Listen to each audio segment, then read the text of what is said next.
Well, hello, I'm Dr. Sherman Silber, Infertility Center, St. Louis, in St. Louis at St. Luke's Hospital. And I'm here again to answer any of your questions about infertility or reproduction. We try to do this every month, and I try to answer as many people as I can. I'd like to start out by just telling you about an exciting case today. It was a patient who had cancer and had treatment which made her completely sterile at age 25, but she's cured of the cancer. She's 33 years old now. I can't identify any more than that. That wouldn't be appropriate. But her ovary tissue was frozen before she had that sterilizing cancer treatment. She's cured. Fantastic human being, happily married. And, we have a lot of ovary transplant cases from women that had a similar story. But these are women who had a high number of eggs when their tissue was frozen, and none of the eggs were really damaged. But here was a case where she had very few eggs, and nonetheless, we did an ovary transplant. And of course, they were all successful, and she was menstruating and ovulating every month, but still not getting pregnant. So I didn't think IVF would be very effective because I didn't know if we'd get any eggs or even no more than one egg. And better for her to ovulate every month and just get pregnant naturally. But she insisted that we do IVF, so we did. We got only one egg, and it fertilized, and we just put back a beautiful, spectacular embryo from a 25-year-old egg in a 33-year-old woman. So I think the chances of success, pregnancy, and a baby from this are extremely high. And this we thought would be one of our very rare ovary transplant failures, and it looks like it's going to be a success. So I'm just brimming with excitement, and that's why I was actually late coming here to do this Facebook Live question and answer session. Amazing. Great story. Great way to start the night. And do you have any other things that you've seen in the news or common issues that you've seen? Well, there's always something. In the news yesterday, people might have noticed that the FDA is finally beginning to complain about dietary supplement companies. Now, I will tell you that since the law was passed in 1995, protecting them from FDA supervision, it has become a $240 billion a year, basically fraudulent industry. The FDA has no supervisory control, and they make all kinds of claims of protecting you from cancer and making you fertile. And sometimes they put ingredients in that have a negative effect. Now, it would be okay if it was just nothing and they were ripping you off worth $240 billion a year. But sometimes they put in active things that have a negative impact because they want you maybe to feel better, like putting in testosterone or ephedrine or something like that, or all kinds of additives that really you shouldn't be taking. So the FDA finally exposed it. Not enough. They are complaining. They have no power. Just complaining that they feel that a lot of these companies are surreptitiously putting bad things in there and making wrong claims. They made a stupid statement then that most of these companies are probably legitimate, but really none of them are legitimate. And but finally, the FDA is speaking up. I've complained to them so many times when patients have come after going on all these stupid supplements and reducing their sperm count from very low to zero after starting the supplements, and the FDA has no power to do anything about it, and they won't do anything about it. So that was in the paper yesterday, and maybe I hope there'll be more awareness, because every patient comes in and they bring out bottles they put on the table. It must cost them maybe $400 a month for all this junk they're taking because they think it may improve their fertility. So beware of that, and when you come to see me, you can be sure the first thing I'm going to tell you to do is stop those stupid dietary supplements and just eat food. I think that's great advice. Our first question is one that happened from the last Facebook Live, but it was after we were done broadcasting.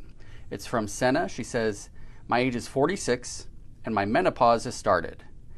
I don't want it now. Is there any possibility to reverse my menstrual cycle? Can she get it back?" Well, I think at age 46, you're a little early. Most people would have their menopause on average age 50 or 51.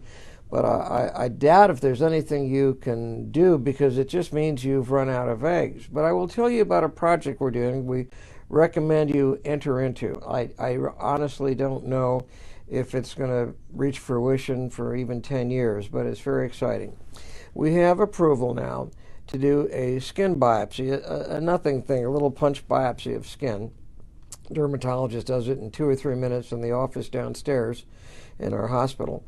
And we send this off to UCLA, where we have a joint project going, and they'll convert those skin cells to stem cells. And that can be done easily enough. And then we convert those stem cells to what we call primordial germ cells, which are the precursors to eggs. So we think that this is probably going to be the future for women who have run out of eggs and want to preserve their fertility or restore their fertility, is stem cells via a simple skin cell biopsy. Contribute to that research. We can't promise you, and in fact, maybe at age 56 you won't even want a baby anymore. But on the other hand, we think that you should contribute to this if you're concerned about it. Now, one other just point about menopause I want to tell you. For your health, forgetting about fertility and having a baby, you should be on hormone replacement. Menopause is a disease. Not only hot flashes, but thin bones, bones breaking, dry vagina, recurrent urinary infections. Overall, it's really bad for you. And hormone replacement corrects that so easily. And in fact, 60% of postmenopausal women were on hormone replacement before 2003. And then this terrible study came out that was totally flawed, that alleged that it caused an increased risk of cancer and other health problems. Well, that's all been refuted now.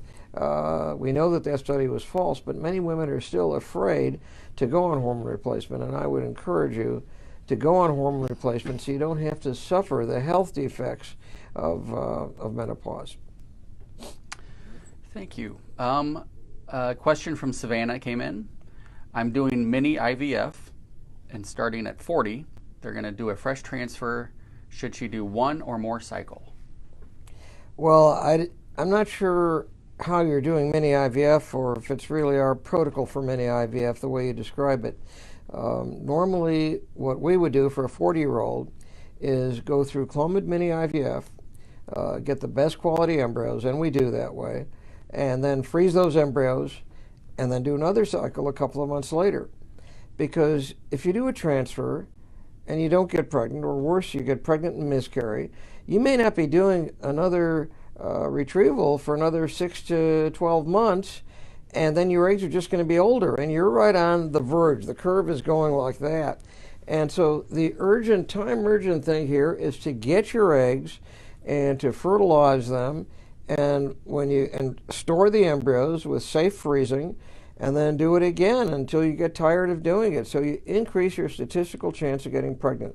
I think it is a terrible idea to simply go through what they're calling it mini IVF, but I'm sure it isn't. I mean, it's because since we popularized it, it's becoming a catchword. But it couldn't be mini IVF in terms of what they're doing. No, you shouldn't have a fresh transfer. You should go through several cycles of Clomid mini IVF, freeze the embryos until you have enough embryos that we think you have an 80% chance instead of a 10% chance of getting pregnant. A couple of good nuggets of information there. Okay, continuing on with mini IVF, can you do mini IVF with surrogates? Oh, of course. The question is, can you do mini IVF with surrogates? Now, this would come up, say, if your uterus is just beyond repair, or you don't have a uterus even, or if you have such bad fibroids and they've already been operated on and the uterus is just beyond repair. So we do that many times. It's easy to do. Do mini IVF because you get the best quality eggs that way, and then transfer those embryos to a gestational surrogate, and that's perfectly fine to do. We do that a lot. We have a question that just came in from Lindsay. Is the success rate higher with addition FETs after a successful FET that resulted in a live birth? Repeat that question a little bit. Okay, so they use FET. Are we familiar with that's a frozen embryo transfer. Okay. Is the success rate higher with additional FETs after a successful FET that resulted so in I a live think birth. what she's asking is she's had a frozen embryo transfer and she had a baby and it worked. Does that mean her success rate will be higher with subsequent frozen embryo transfers? Well, no. It's like flipping a coin. If you had a negative frozen embryo transfer, that doesn't mean the next one has a lower chance. And if you had a successful one, that doesn't mean the next one has a greater chance. No, it's always the same. When you flip coins, it's 50% every time you flip them. And if you flip 3 heads in a row, when you flip it the 4th time, it's still 50%. So no, that wouldn't have an impact. Oh, and I wanted to add, since there was this question, the previous question Sure. was about gestational surrogacy. Yes. You should understand that in every state in the United States, with the exception of New York, which is crazy, but in every state, gestational surrogacy is recognized, and the intended parent legally is the parent, and you shouldn't worry that there's any problem that the surrogate would have any claim to the baby. All right, this one might be a little more fun, but I think she's serious. She's asked twice. Debbie asks, my 20-year-old daughter, in which we have thanks to you and the good Lord, is studying at Westminster College. She's majoring in biochemistry with the intention of pursuing a career in the medical field. Does your practice allow shadowing? Oh, yeah, we're happy to have shadowing. That's a good question. And thank you for reminding me. Congratulations. A 20-year-old that we helped come into the world is great. And Westminster is a fantastic and a historic place.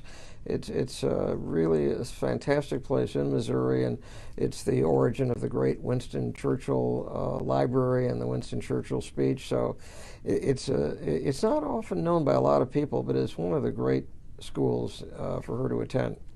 Obviously, IVF doesn't result in babies that aren't too intelligent because she's a biochemist and wants to go into medicine. But we all know that the babies from IVF are completely normal. But yeah, we encourage that.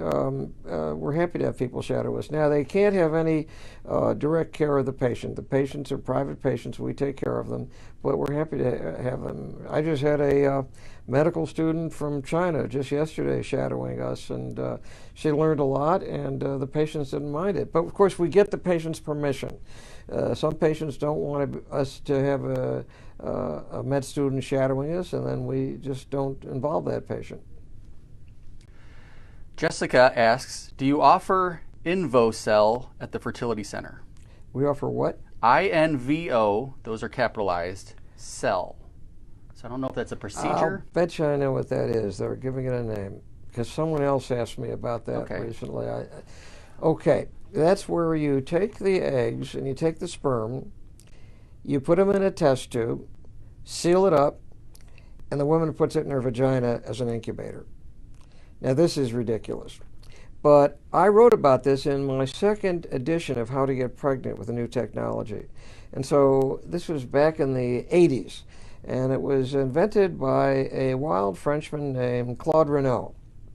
So I think I'm more familiar with this than the company. I won't mention the name of the company that is trying to, make money off of this thing. So I know a lot about it.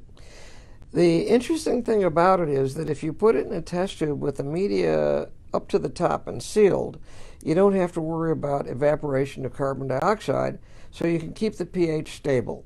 So it's a cool, interesting thing that you can keep a stable pH, and it doesn't have to be in an incubator. And then, of course, you want it to be warm. The easiest place is to put it in the vagina, and that'll keep it at body temperature. So it was interesting in the 80s. People were trying to think of simple, cheap ways of doing IVF. The results are really terrible. I mean, there are pregnancies with it, and it's cheaper, but it's they charge $5,000 for it. Way too expensive for $5,000 plus the drug, so it probably adds up to about $10,000. It's just way too expensive for how ridiculous it is. And I won't mention the name of the company, but I'm disappointed that they're actually marketing it, because it can play into the feelings of patients that they're paying less money and it's more natural. But it isn't more natural. It's pretty low yield, and I would be really against you doing it. All right. LK has a question right now. Is PCOS hereditary? Is what? PCOS, is that hereditary? Oh, well, it is definitely heritable and familial, but we don't have any idea of genetic cause. But let me tell you about PCOS because there's a lot of confusion about that amongst the doctors that are practicing infertility.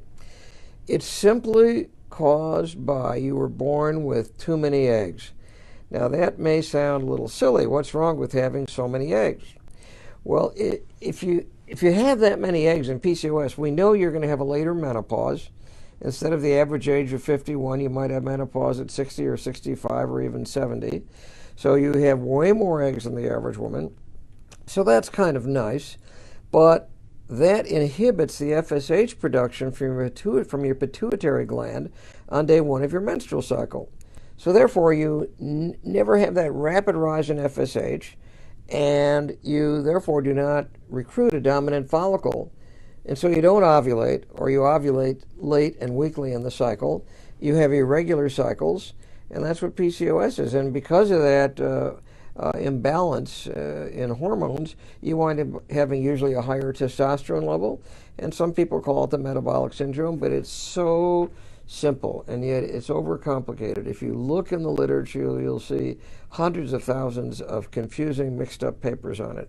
It's simply related to how many eggs you're born with. And of course, we do think that's genetic and probably related to gene dosage on the X chromosome.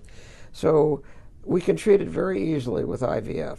And to make sure we don't get hyperstimulation syndrome in multiple babies, we do IVF, we freeze the extra embryos, and it's actually a pleasure to treat PCOS. It's very, very easy, and it's not as complicated as some people think it is. All right. Mercy has a question. Dr. Silber, how is a complex ovarian cyst treated? Well, okay, complex cyst, okay, a simple cyst is just a follicle that grows and never ovulates.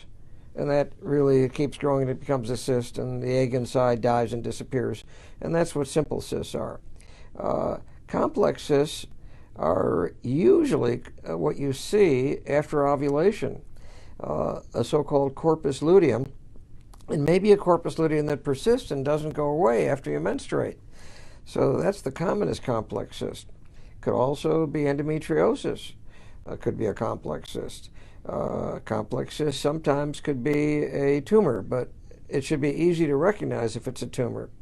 But a simple cyst is usually just this follicle that never ovulated, or it could be what's called a cystadenoma, a little tiny tumor that big and a great big cyst.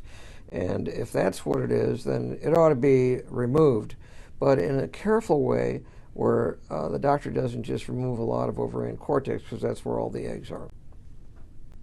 Thank you. Let's see. Oh, I had a question. I had a question about a supplement, so I don't know if we want to skip that. I can answer it again. Right. Yeah, I'm happy to kill the supplement industry. This one is a specific one. What do you have any opinions? I think I already know. Red raspberry leaf extract and how it affects the uterine lining or attachment rates. This is really stupid stuff. Not that the patient is stupid, Sure. but you are being misled, as so many, majority of people are, by the clever advertisements and the wild claims of these companies that are very sophisticated. And just think about it, $240 billion a year spent on junk supplements. Now, the yearly cost of medical care in the United States, if you put in everything, including research, is $2 trillion. So this expense is basically 10% of the cost of good, legitimate health care. So if we could wipe out this absolutely fraudulent dietary supplement industry, we could afford to make sure everybody has health insurance.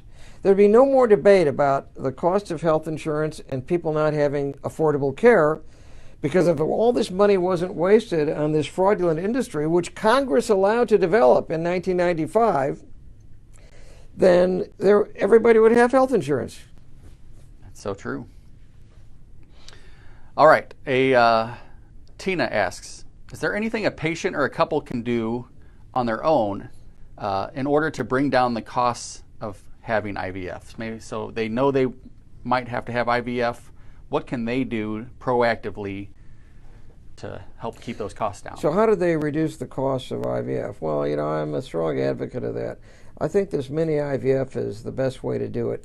Most women go on $4,500 to $7,000 worth of drugs because that's what the pharmaceutical reps tell the doctors they need to maximally stimulate the ovary. The opposite is true.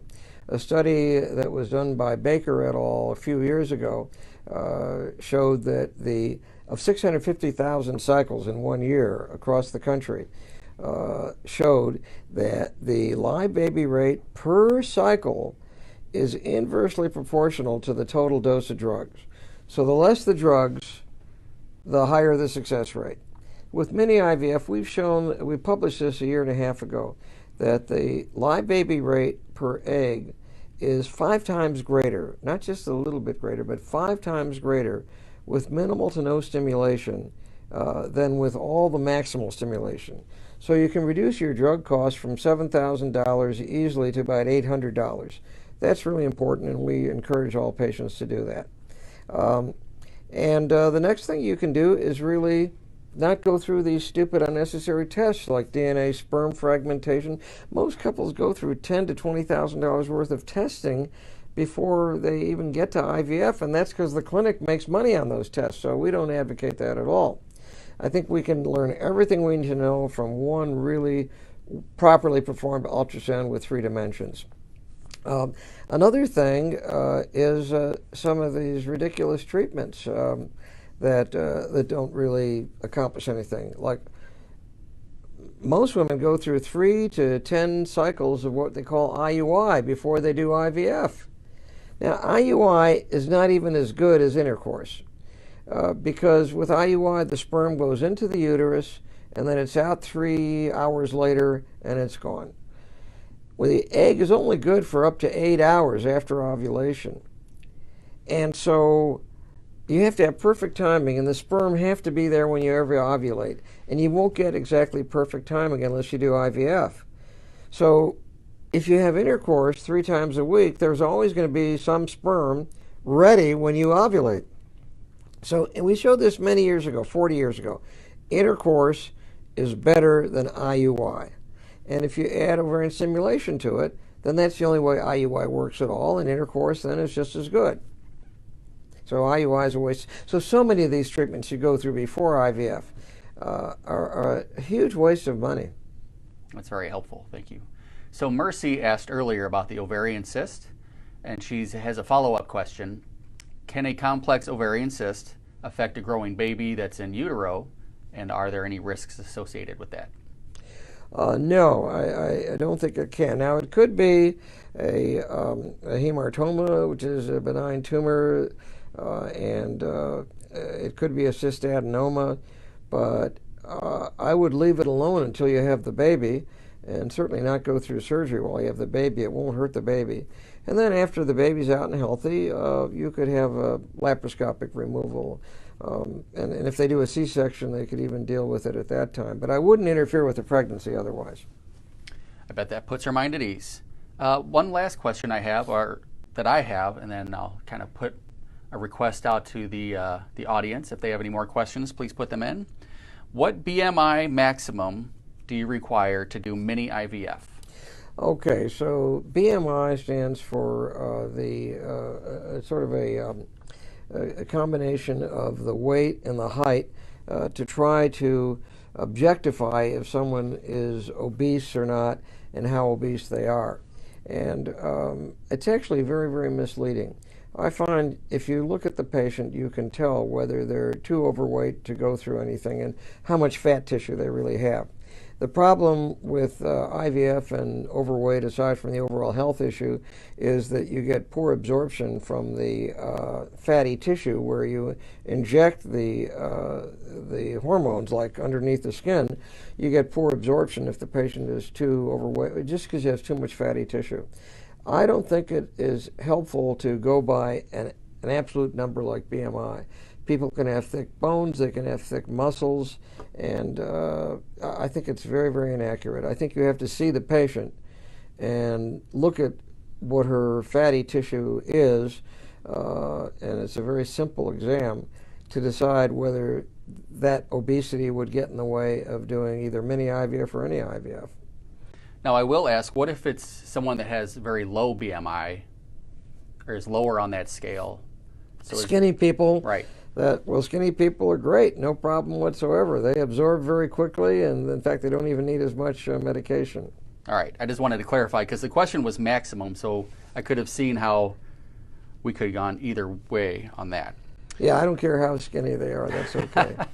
Skinny will lead to a longer life, and we all know that caloric restriction is the only thing identified to lengthen life on average in a population. All right.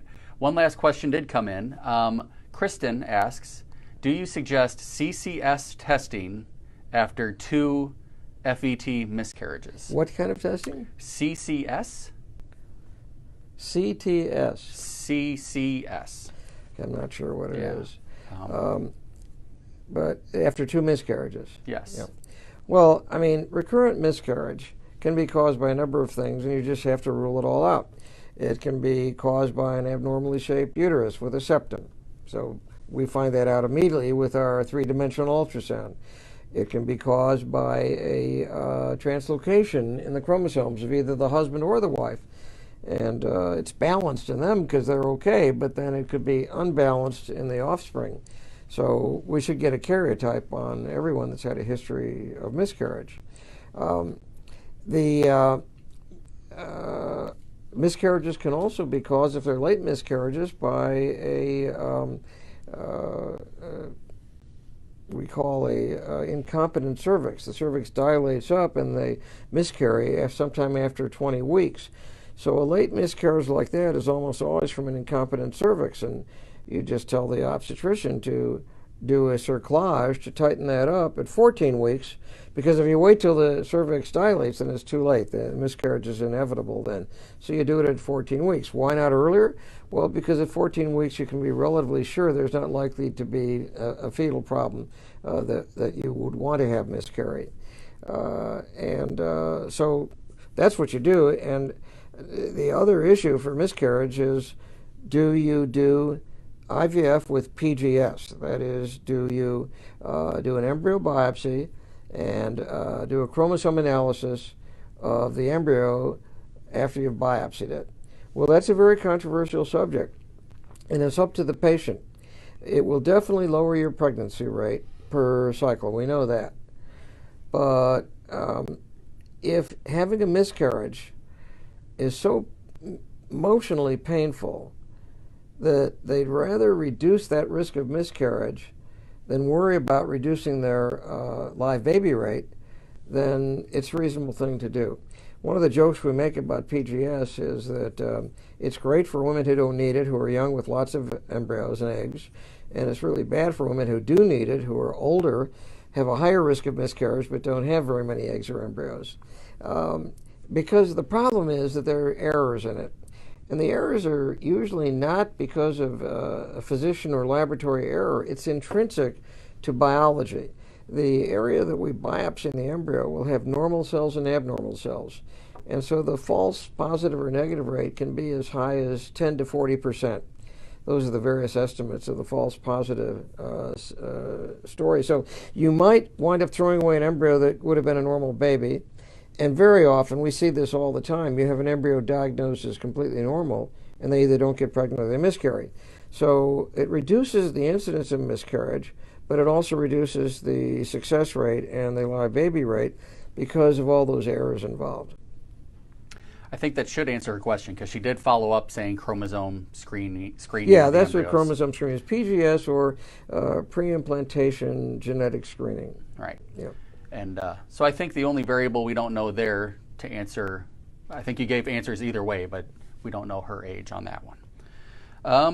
Man, I don't have any other questions myself. I'll give the chat here one more second to kind of come up with a question, but other than that, if you Well, How I'd are like you? to again say we're broadcasting, so to speak, from Infertility Center St. Louis at St. Luke's Hospital. I'm Dr. Sherman Silber, the director. We do this every month. Happy to answer questions all the time. And we certainly do free consultations if you want a direct consultation. But I can just answer your questions this way, and you don't have to bother coming in necessarily. But I think that there's a lot of controversies in this field, and since insurance usually doesn't pay for it, there is a lack of serious accountability. And so you really have to seriously investigate where you're going, because there's a lot of doctors that really you don't know what they're doing, and it's just a factory, and they're just on automatic, and they're just going for the money. It's a very, very potentially lucrative field. Now, we try to just squeeze the cost out of it dramatically, and we don't run it as a lucrative factory. We've turned down many attempts to buy us out and turn us into a huge money-making place, and we don't really want to do that. It's expensive enough if you just keep the cost down very, very low, and our goal is we just love what we're doing. You can see by my age that I don't have to keep working. I could retire on a pension easily, but I just believe in what I'm doing, and so do all the people in our clinic. It's about 55 people, and everybody is kind of united by that kind of goal.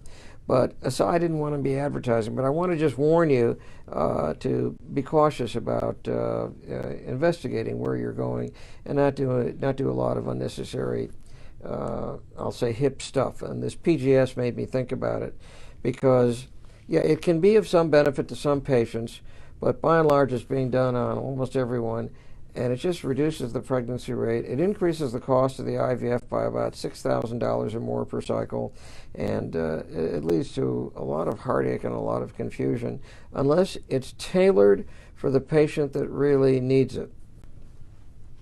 Very helpful. All right. Well, thank you, and I think that Okay, wraps it you up for can tonight. check us out on infertile.com on the web.